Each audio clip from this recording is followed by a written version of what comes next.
If you've ever watched an MMA event, there's a strong likelihood that you've heard the term fight IQ used by the commentators. Often, this term is casually thrown around, but what does it actually mean? We shall discuss what fight IQ actually is and whether you can develop it, or whether it's just a fancy term with little weight behind it. Whether you're a prospective fighter or someone who is just simply curious about MMA, we will break down what it means to have a high fight IQ and how to implement it. If you thought MMA was just for knuckleheads, prepare to be proven wrong. Fight IQ is a term used to explain the intelligence of a fighter whilst they're in the heat of the battle. This term is often used to describe when a fighter does something smart in terms of tactics or strategy and quickly adjusts to put themselves at an advantage. In other words, it's the ability to think on the spot and react to the style of the fight. An example of fight IQ can be seen when a fighter notices that their opponent has their resting leg too far forwards whilst throwing front kicks. Although this may have not been researched beforehand, a smart fighter would react by capitalizing on this mistake. Here, they could react by sweeping the resting leg and securing a takedown. Of course, there are plenty of other examples to choose from, but this shows the ability to act on the spot whilst under pressure. Basically, having a fight IQ doesn't necessarily mean you're a particularly talented fighter either. Instead, it could just mean that you're a master strategist or tactician who uses their brain to make up for a lack of natural talent. In some rare cases, such as Jon Jones, it's also possible to be naturally talented whilst having a high fight IQ. Whilst most people think of fight IQ being used in the heat of the moment, it isn't always the case. You could also argue that strategic planning and research on your opponent, adapting to their strengths and weaknesses, also showcases a high fight IQ. One of the best examples of this can be seen with Georges St-Pierre. Often people describe him as a smart fighter who was always well prepared for his fights. This isn't too surprising considering one of his cornermen was John Danaher. A BJJ black belt and master tactician, Danaher was known for developing great martial artists and also for his meticulous research. So, when GSP walked into the cage, you would know that he had a clear plan with all sorts of strategies. Obviously, this gives a fighter extra confidence, and whilst every cornerman should be like this, many are not. Depending on his opponent, GSP could either rely on karate or takedowns and switch between the two. At times, GSP wasn't the most exciting fighter, but when it came to securing wins, he was clearly one of the best. Undoubtedly, a lot of this credit goes towards himself and the likes of John Danaher for studying so much tape before entering the cage. Another example would be at UFC 199.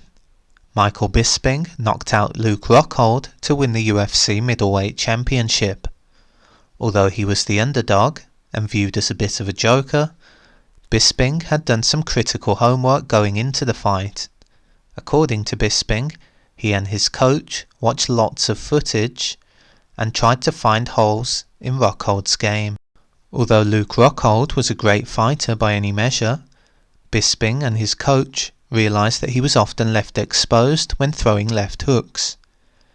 It goes without saying that this is how Bisping knocked out Rockhold, by countering this weakness and becoming the champion in the process. Without using his smarts, Bisping probably would have lost the fight. And although this should be the norm for a professional fighter, surprisingly a lot of fighters don't do their research before fighting.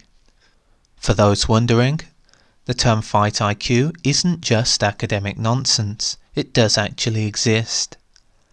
As seen with GSP and Bisping, doing your research beforehand can certainly pay off. Although it doesn't always guarantee victory, the idea is to prepare as much as possible and gain knowledge about your opponent that can potentially be exploited during the fight. However, this is a little different to fight IQ whilst the fight is actually happening. As viewers, we get an outsider's perspective of how the fight is unfolding.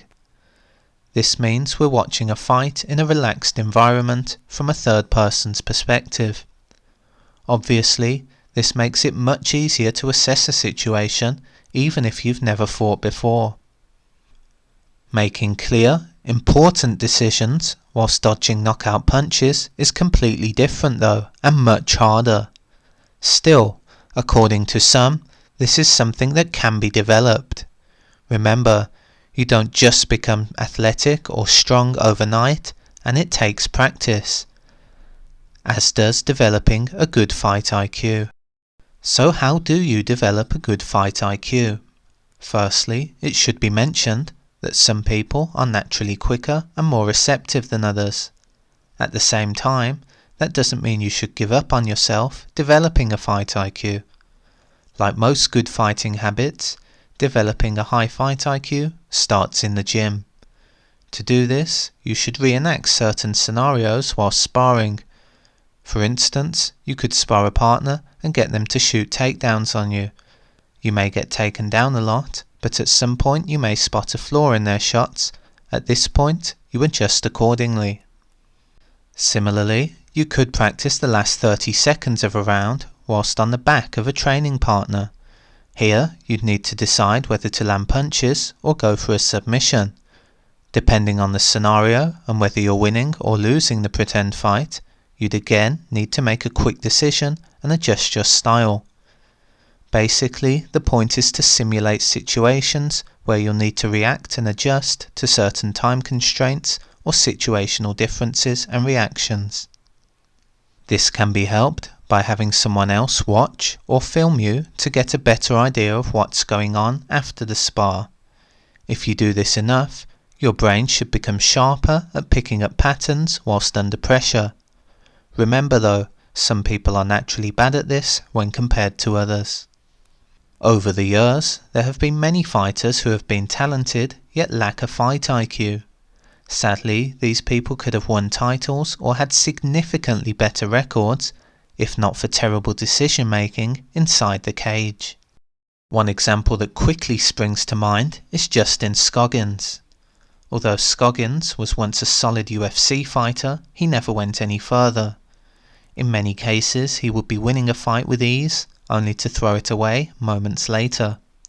For instance, he could be on someone's back and just need to stall for the last minute, but instead went for a submission, losing the position and then ending up losing to ground and pound. Undoubtedly, Scoggins was a talented fighter, but unfortunately, his decision making and fight IQ was notoriously bad. Overall, a fighter's IQ isn't the least talked about aspect of MMA, but it's still fairly underrated. With this said, you could argue that there's definitely some room for more analysis both in the octagon and in the training room when it comes to preparing for MMA fights. In conclusion, as the sport continues to develop, you would imagine that more fighters will actively seek improvements in this area, similar how to sportsmen didn't use sports psychologists until relatively recently. The good news for prospective fighters though is that you can certainly improve your fight IQ and enhance your chance of success by putting in the time and effort.